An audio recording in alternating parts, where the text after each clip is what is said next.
Hello 啊，大家好，歡迎再翻到嚟呢一個 Simrace Product 嘅影片啊！咁啊，小弟咧都真係有一段時間咧冇拍片啊。中間呢段時間咧，即係一來係工作忙碌啦，咁同埋二來其實有少少缺乏咗嗰種拍片嗰種動力啊，或者靈感。咁同埋暫時嗰段時間裏面亦都冇一啲好突出啊，或者係好突破性嘅產品咧去講，咁所以其實亦都真係停咗拍片一段時間。咁但係唔緊要，早2日啦。咁如果有睇我 YouTube 啊或者 IG 嘅朋友咧，都會見到咧，我已經買咗呢一個畫面前面嘅呢一個Moza Racing 嘅 M Booster 嘅 Active Pedal， 有一個主動式嘅腳踏。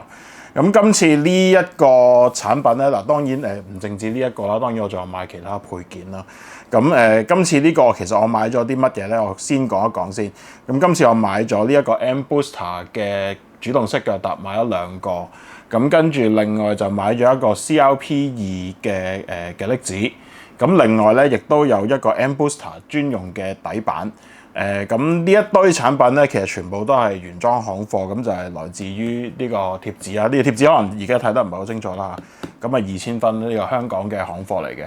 咁喺呢個影片開始之前咧，亦都非常之感謝2000分咧，俾咗一個好優惠嘅價錢，我去買咗頭先啱啱所講嘅產品。咁點解我今次會買呢一啲產品咧？其實即係呢個腳踏啦，主要係講緊。咁其實以前咧，其實我都有用過唔少即係一啲相對比較高階、中階甚至去到高階嘅腳踏。咁當然而家呢一個腳踏絕對算係一個高階嘅產品啦。咁點解我會買呢一個腳踏咧？喺今日呢一條影片嘅後面咧，我都會去講解。咁今日呢條影片咧，暫時就唔會喺電腦度試玩住嘅，因為要裝落去組裝啊，要 set 翻好晒啲嘢咧。咁喺電腦度整咧都要一段時間。咁所以今日咧主力會 focus 喺開箱啦，同埋介紹一啲即係產品嘅資料啊，一啲資訊性嘅嘢。想了解嘅朋友又未有呢一個產品太多相關嘅資料啊嘅時候，咁希望呢啲資料咧可以幫助到佢哋咧可以去抉擇一下究竟呢一個產品適唔適合佢哋自己用。好啊，咁啊開咗盒，咁啊裡面呢啲基本嘅貼紙呢啲唔理啦，呢啲冇乜特別嘅啦，全部產品都有。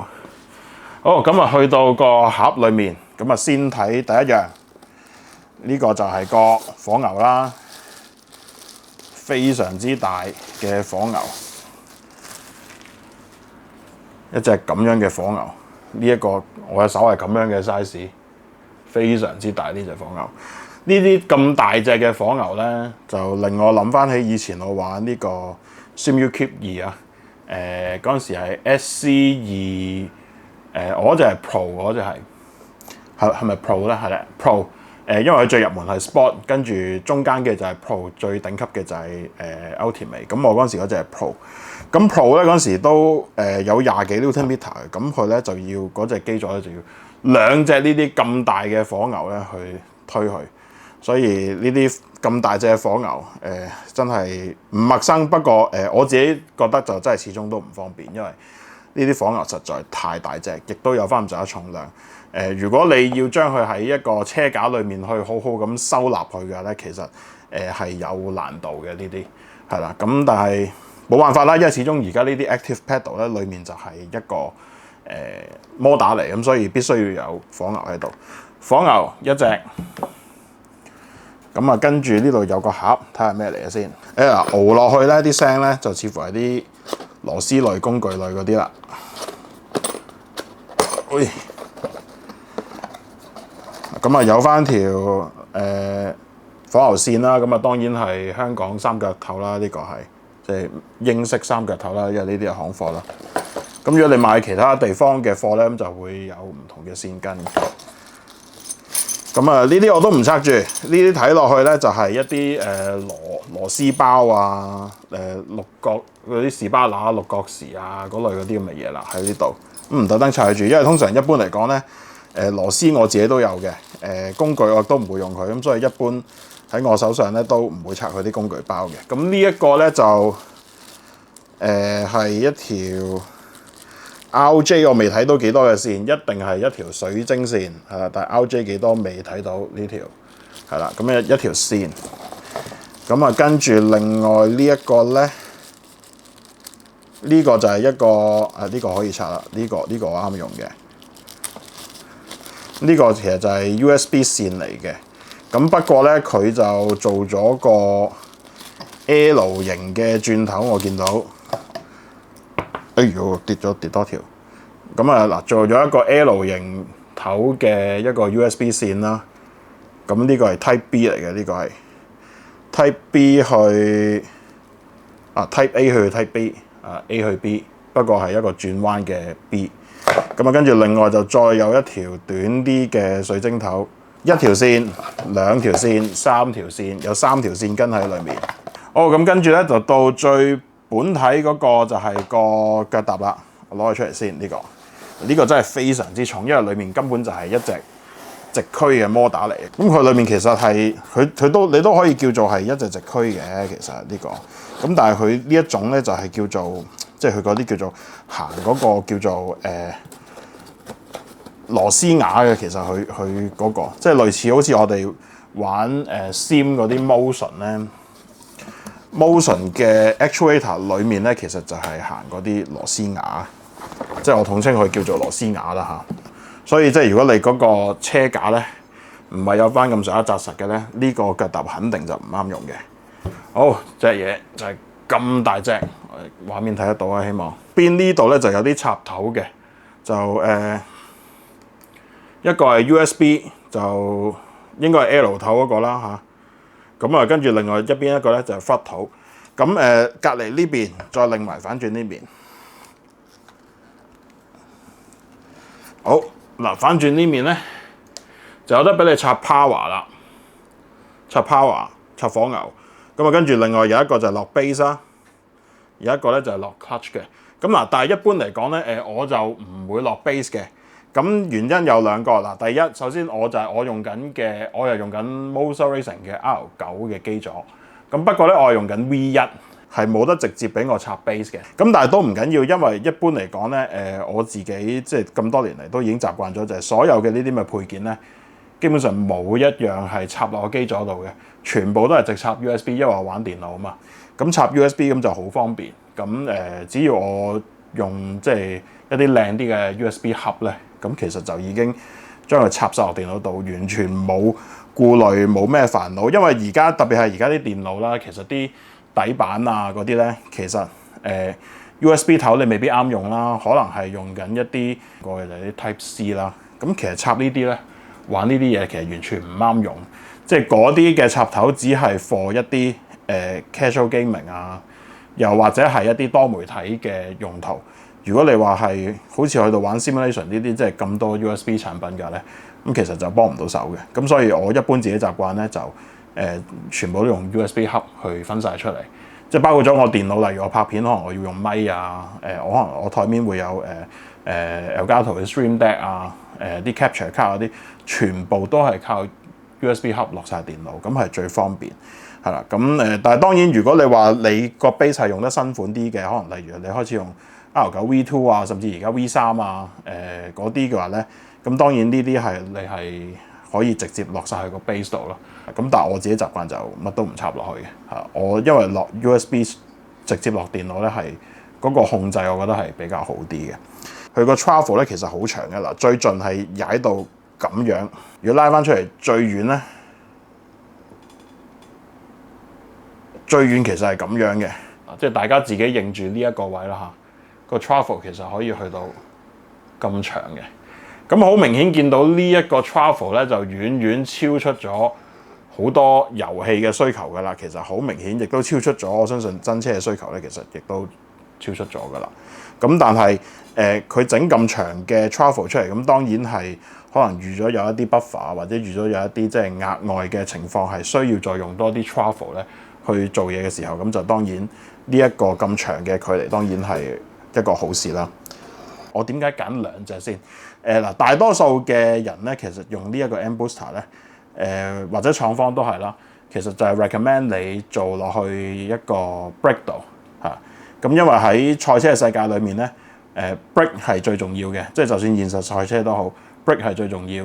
油門係人都識踩，咁但係個 brake 咧係有好多種踩法。即係可能例如話你左腳 brake 啊，定係右腳 brake 啦，又或者可能係你會唔會需要 trail braking 啦？你會唔會需要有陣時可能係靠一個 brake 去幫你做一啲車身嘅一啲 weight transfer， 咁全部都係關乎於個 brake 嗰度。咁所以嚟到就算賽車，即係嚟到一個模擬嘅賽車世界都好啦。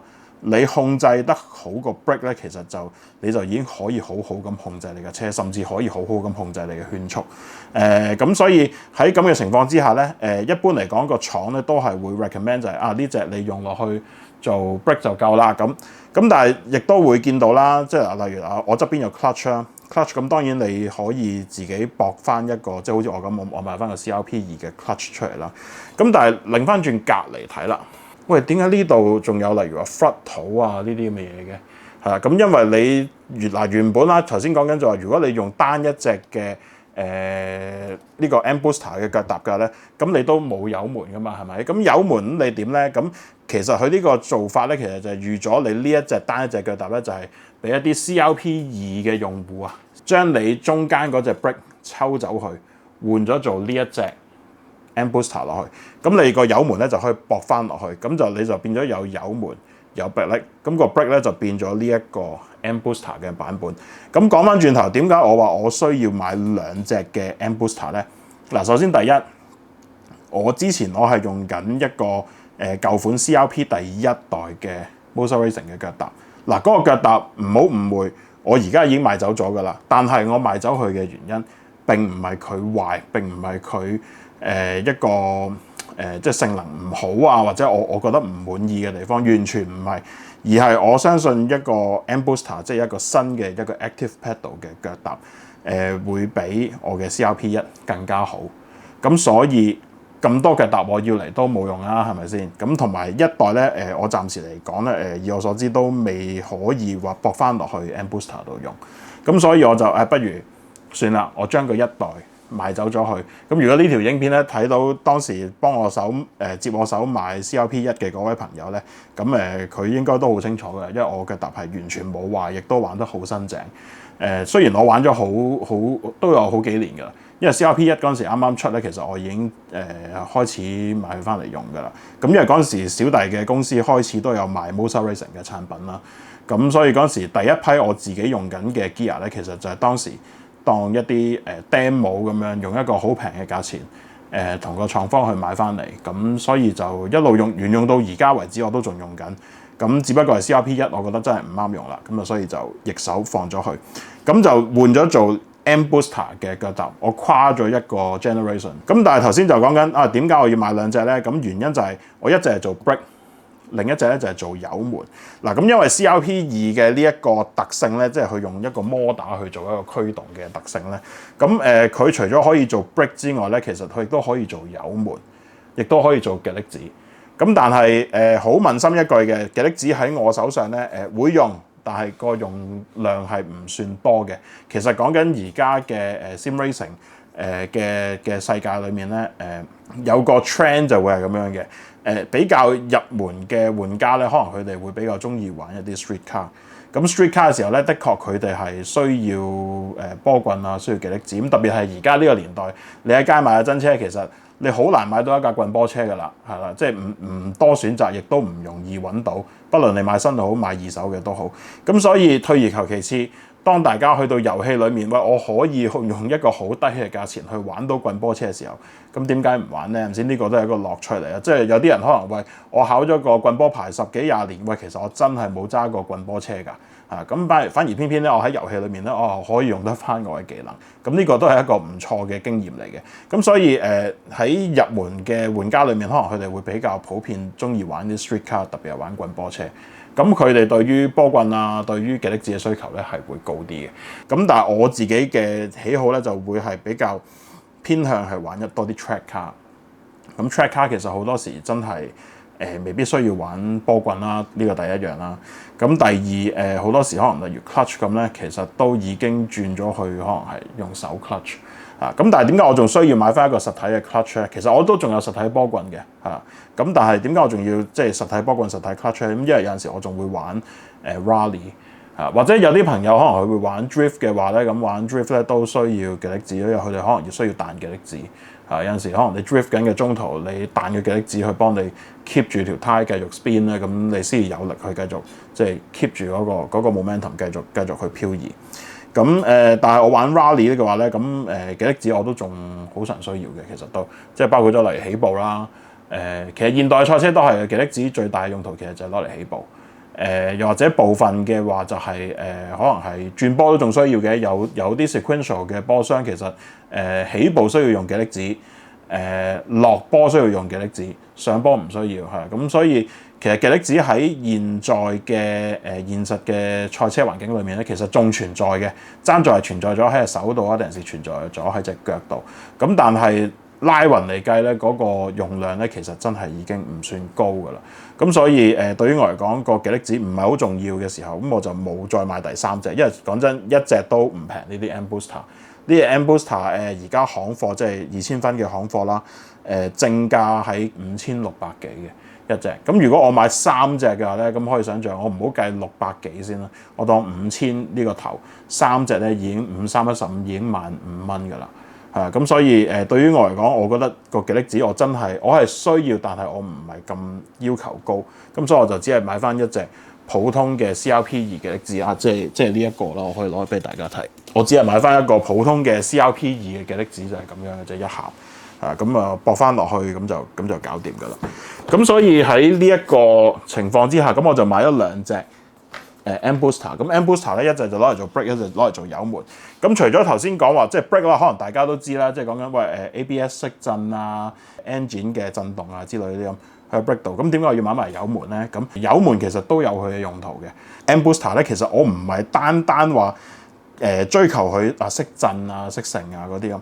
當然佢熄震呢個係一個好事係啦。咁因為 Active Pedal 其實個用途其實就係咁樣，就係我有一個 force feedback 嘅力去提供俾你。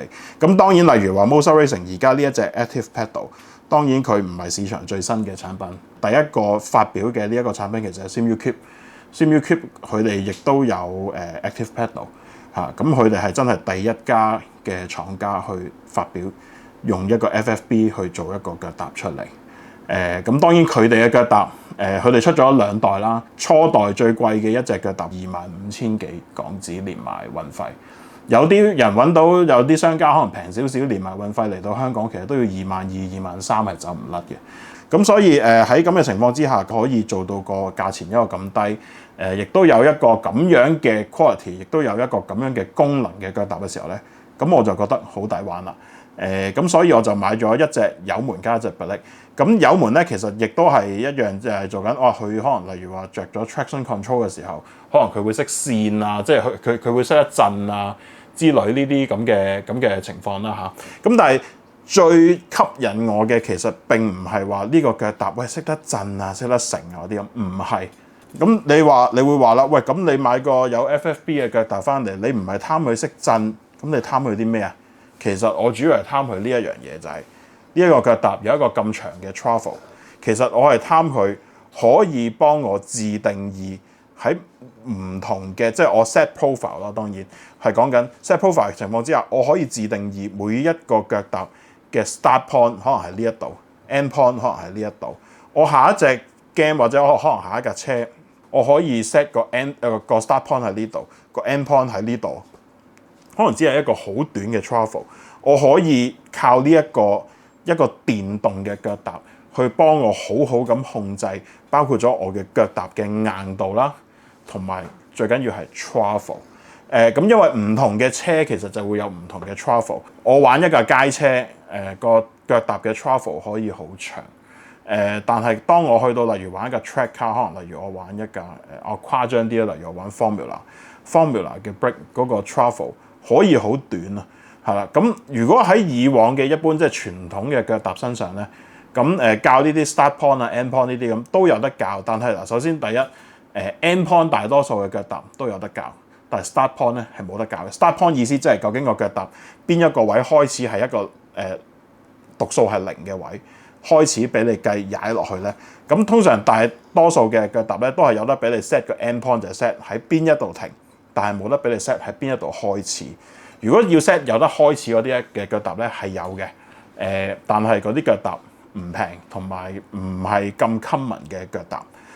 咁所以喺咁嘅情況之下咧，一個有電力驅動嘅腳踏就可以喺呢啲即係 start point、end point 呢啲咁嘅身上咧，呢啲問題上面咧就非常之幫到我手。咁因為如果用車架嘅朋友咧，都一定感受過呢一種情況，就係我裝拆一次呢啲咁樣，即係特別係呢啲重型嘅 gear 啦，就好似真係你做咗車房仔走去捐車底啊，整咗車一次咁樣。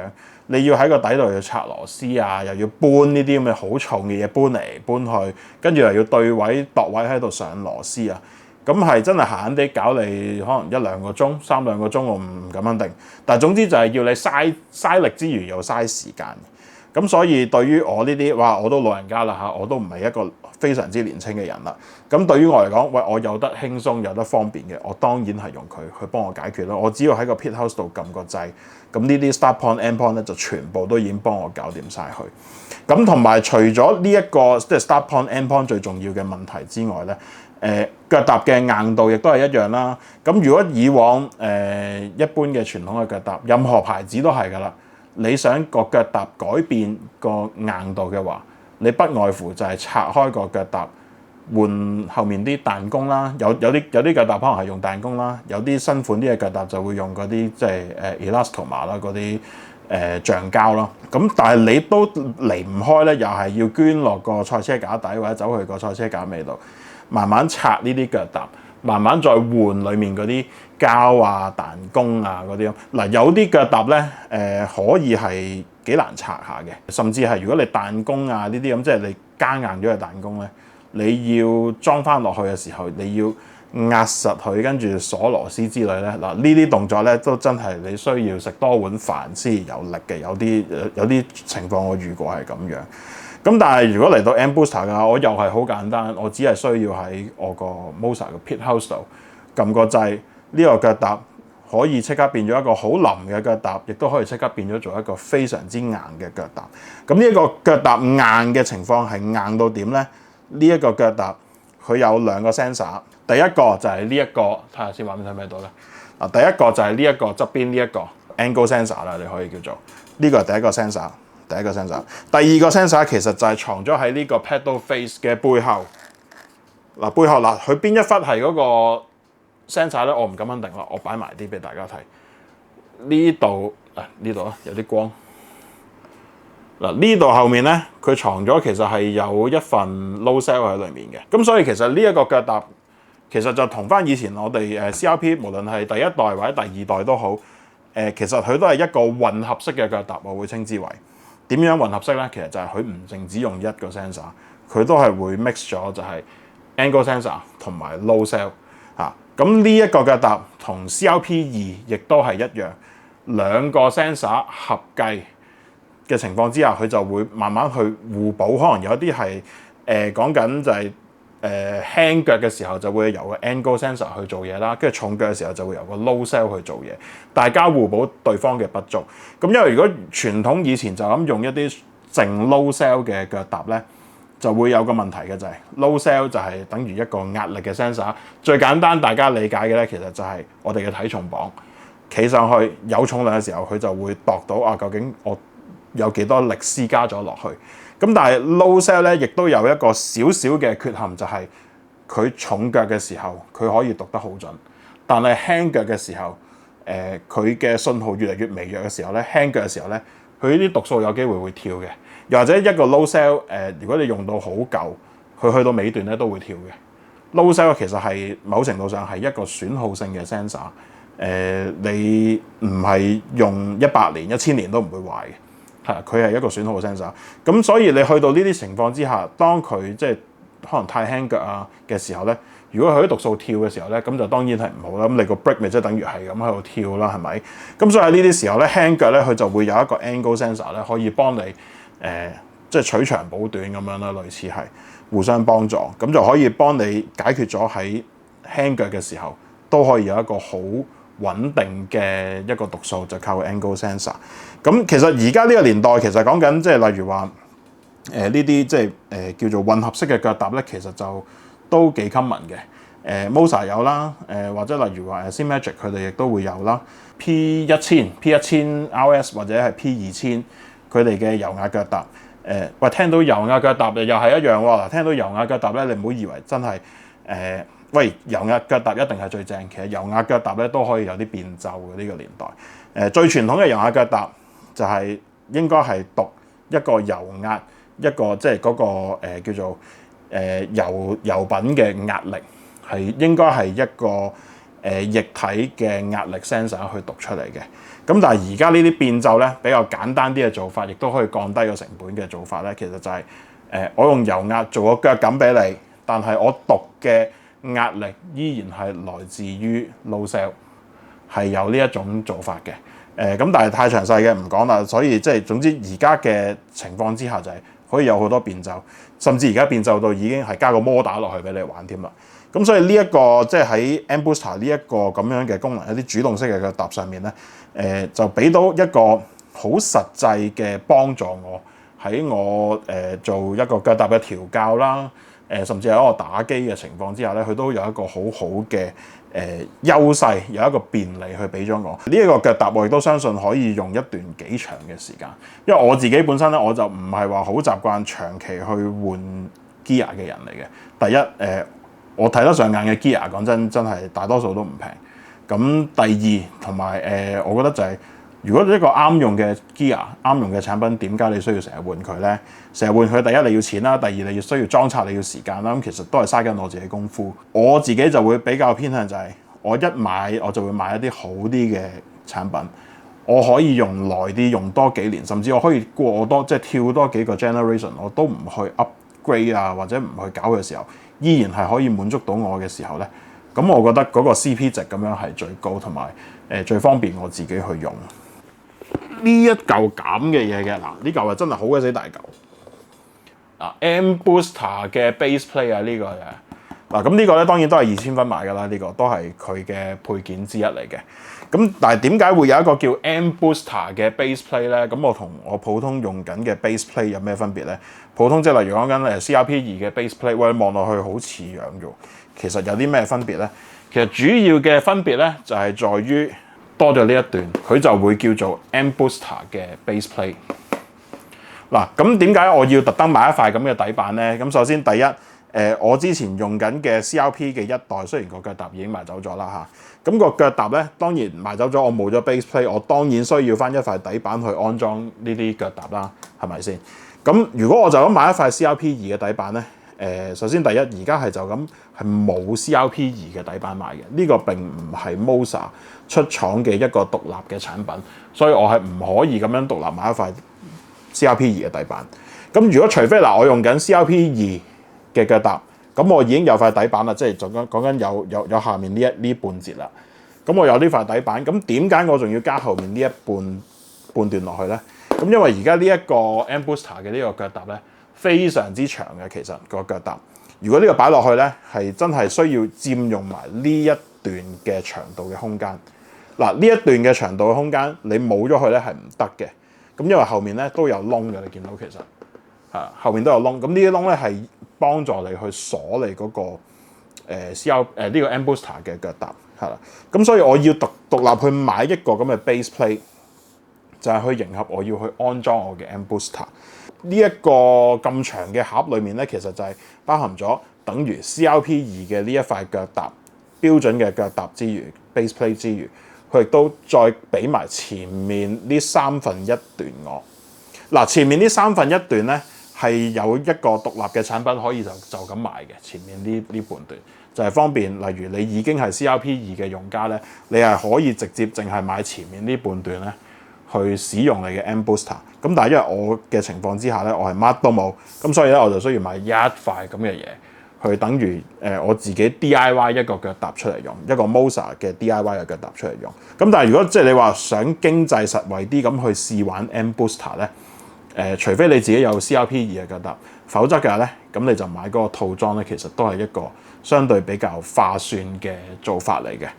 究竟點解我會覺得呢一個腳踏係啱我咧？嗱，我自己就比較偏向係睇一啲產品嘅數據咧，去分析呢個產品咧究竟適唔適合我用嘅。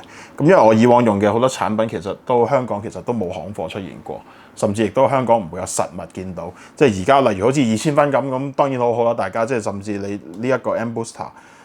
你都有機會喺佢哋度試到 demo 啊，試到成啊咁係好好嘅事。你可以買之前試清楚。咁但係我以前做即係用嘅產品咧，好多都冇呢一個情況。咁所以我自己咧就已經係好習慣去睇一啲產品嘅數據，究竟係適唔適合我。